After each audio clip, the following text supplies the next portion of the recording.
Hello, I'm a lightworker. My name's Vanessa, and I'm here to help. In this video, I want to talk about resentment and betrayal, two things that usually go hand in hand. And these are very painful experiences, and almost all of us have a deep-seated wound of betrayal.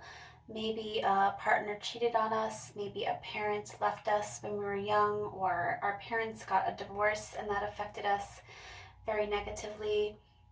Maybe someone lied about us, or a best friend just betrayed you in some way. We've all felt this.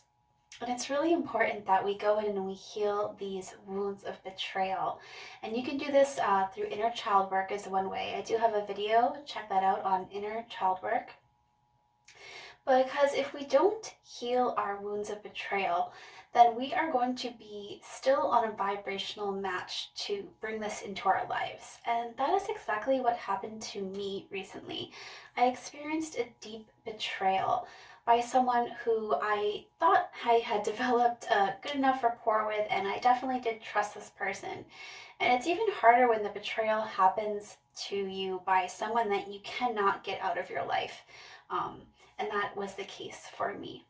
So I want to talk about betrayal today and resentment because these are two things that are like claws that hold you and bind you to the past and don't allow for growth, and are really detrimental to our well-being.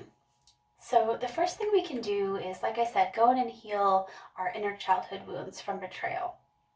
The second thing that we can do is, as hard as it may be, to put ourselves in the other person's shoes and try to see where they are coming from.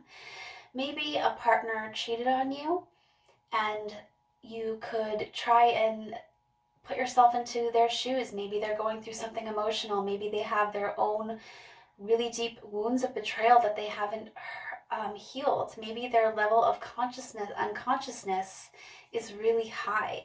And oftentimes, Eckhart Tolle used this example of betrayal in a relationship where when you get married, say, and you take vows to not cheat on that person and to be loyal to that person, it's not as if at that moment you had the intention that you were going to break it. You intended to keep it, but then you might be out at a bar and you're drinking, and then you see a person of the opposite sex and you just lose consciousness. And so if you don't find ways to raise your levels of consciousness and to heal old wounds of betrayal, then you're really on a trajectory path for this to keep happening. So try to put yourself in the person's shoes. Try to understand maybe in some way where they were coming from. The second thing is to see what, if any, role you had in the situation. So for me, like I said, I had just been betrayed a few months ago. It was very shocking. It's always very shocking when this happens to you. It's like you don't expect it to happen. And so you have to figure out what your role that you played in it. And maybe it's only that you were a vibrational match to this type of person and behavior. Or maybe there was something more that you played a role in this. So it's important to examine this from all aspects. And the third thing you can do, the fourth thing rather, is you can go and try to see what good came about from it. So for me, there was a lot of good things out of this really painful betrayal that I experienced. And the main thing was that it forced me to really examine the type of person that I was, specifically the type of mother that I was, and really to take a deep look at that.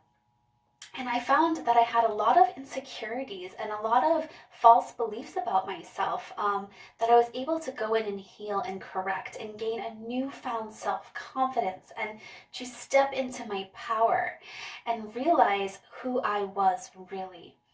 And also to learn that external things, bad things are going to happen all the times in our life. And people may take away choices that you have, but they can never take away your right to choose, especially when it comes to your right to choose how you're going to handle these external forces that are happening and what you're going to allow them to mean for you. Because a lot of times when something bad like this happens, and we're really, really hurt, like in the case of betrayal, we can kind of snowball and let the meaning of what this means about us, or about our lives, or even about our future really spiral out of control. And we actually have the ability to stop that and to stop that snowball of meaning, and really get down to the facts. So it also gave me a newfound self-control that I didn't know that I had it or that I needed. So there was a lot of good things that came out of this betrayal for me. Also, I am learning continuously that people don't always have my best interest at hand, and sometimes I can be really too trusting. I have such a big heart and I just love everyone, and sometimes I forget that other people simply don't have my best interest at hand. So it was kind of a wake-up call.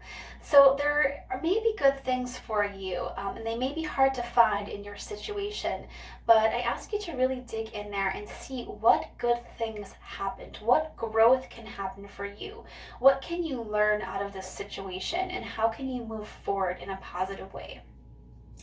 The last thing that you're going to do, you are going to transmute this pain, this deep pain, into love.